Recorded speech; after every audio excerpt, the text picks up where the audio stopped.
It's just stable as fuck. In today's video, I just wanted to go over a piece of gear that has drastically improved my photography over the past few years.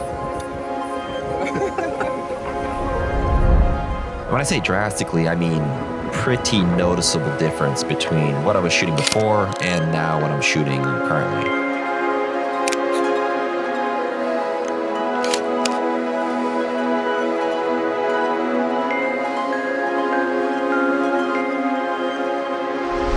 So in today's video, I wanted to talk about a specific piece of gear that has changed the way I take my stills for campaigns and just photography in general. Lighting is probably the make or break, and what is the difference between you being able to charge a lot of money for your photography and being able to land higher campaigns, higher clients, just your mastery of both available light, but also controlled light. And especially when you're talking about running gun situations, I found a great flash that I've been using very often, and I want to talk about it here today. So this is the ProPhoto 810, and this is a very small but extremely powerful flash. So I'm just reading the technical aspects here, and it's saying it has a 76 watt-second max energy. The energy range is 9 f-stops.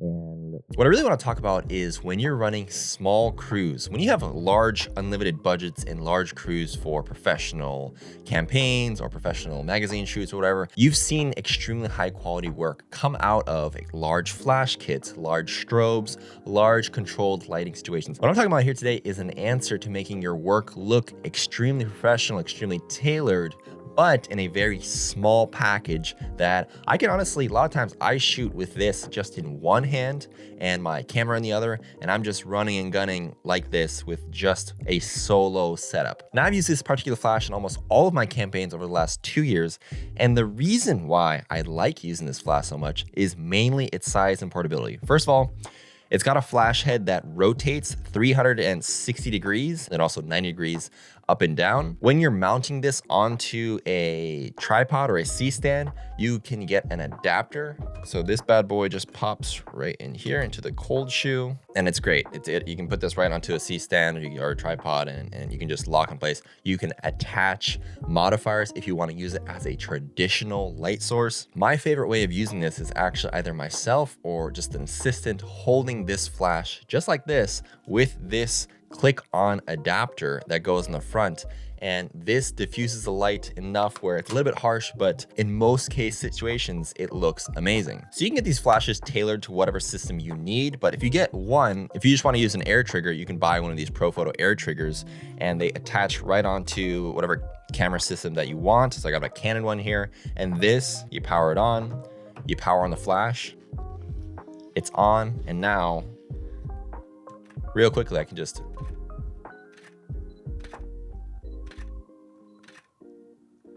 that's how quickly you can get it set up. So today we've decided to come out and test in ideal conditions as in perfect for flash. I'm just gonna show you real quickly how I typically use this in the field, literally in the field.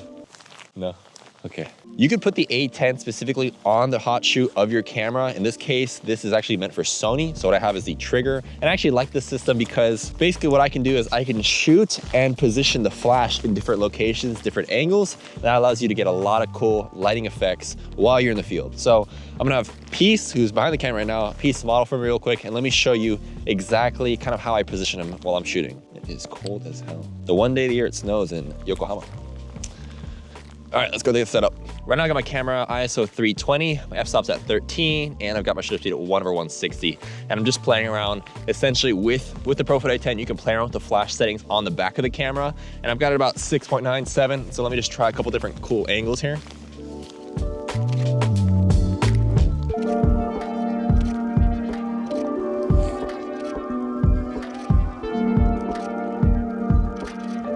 Let me hit him head on here. See if I can get some of the snow.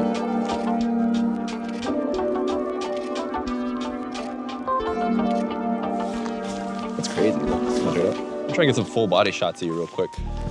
Hey, look at me. I'm just gonna increase this up to like, let's just try 9, see how this looks. Oh, it's sick. It's really cool. So the stronger flash you set this on, the more the snow will reflect in the final image.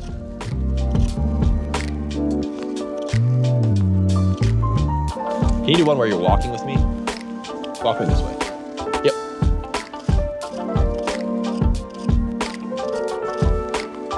Can you squat down for me? Right there, yeah. I'm gonna get really low. My hand's about to freeze.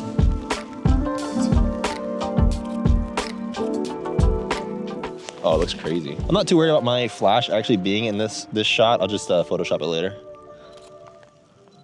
The pros of using the actual flash off camera is you get a lot of different techniques, a lot of different angles and cool styles. As you can see, I was just playing around with getting low, getting high, getting kind of like a full body and also a little bit tighter. If you're looking for something for a solo shooter, something that's really portable, as you can tell, I could just have it in my left hand, shoot with my right. It's something that gives you a lot of professional level lighting in a very small package. You can attach a bunch of different modifiers to it and make it look even more soft. But even just out of the kind of the gadget there, it comes with like a plastic dome.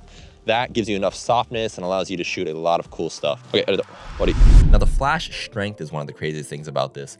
It goes, and you can see here, it's really easy to adjust. You can either have it on TTL mode where it does it for you, but a lot of times I just like to have it on manual. And I'll start, it goes all the way to 2. You can go all the way up to 10. 10 is incredibly strong. According to the website, you can have up to 450 full power flashes in one charge.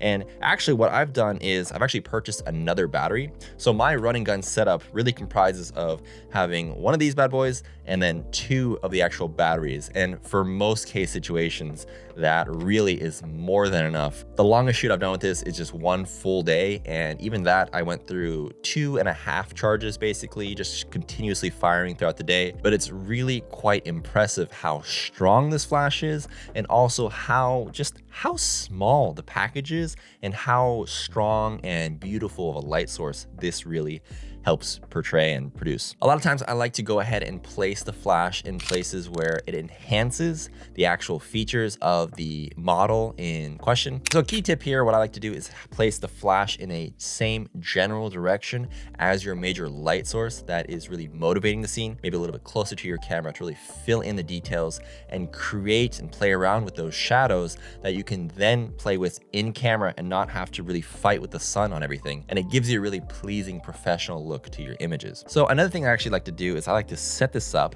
have my settings calibrated on my actual camera and my flash, and then transfer those settings over to a film SLR. Like we have here, this is the Nikon F100. So one thing I would like to do is oftentimes I'll set up and calibrate the ISO to match my film stock. So let's say I'm using Portra 400. I'll set up my ISO on 400 on this camera, on my Canon R5. I'll set up my shutter speed and my aperture with my flash and do a couple test shots. And then I'll transfer that over to my film SLR, my Nikon F100 in this case.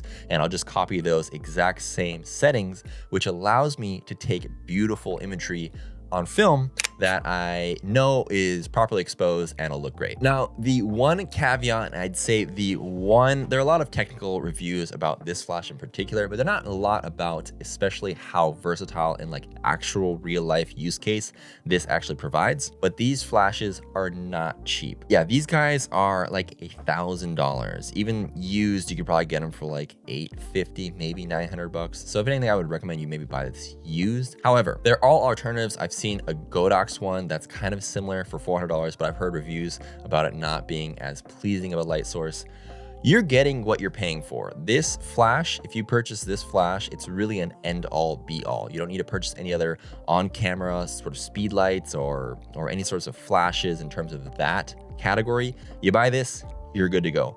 Also, it kind of fills in that larger, more professional style also flash where you can set this up with modifiers and make it look like a proper studio flash in those specific situations. And I would say it's kind of like a premium kind of on-camera flash, but also with the trigger, you're now allowed to move around and use this in a way that really enhances your photography and makes it look way more expensive than your actual setup is. If you think about all the client work and the sort of jobs that open up by purchasing a flash like this and sort of the portfolio that you can develop and attract higher paying clients, then this sort of flash is a no-brainer in terms of the actual cost upfront for it. It does take a substantial amount of money to purchase this off the bat, but if you do a few photo shoots and you're charging higher and higher prices because your photos look much better, then in my opinion, it makes sense to make this sort of, not sacrifice, but make this sort of like,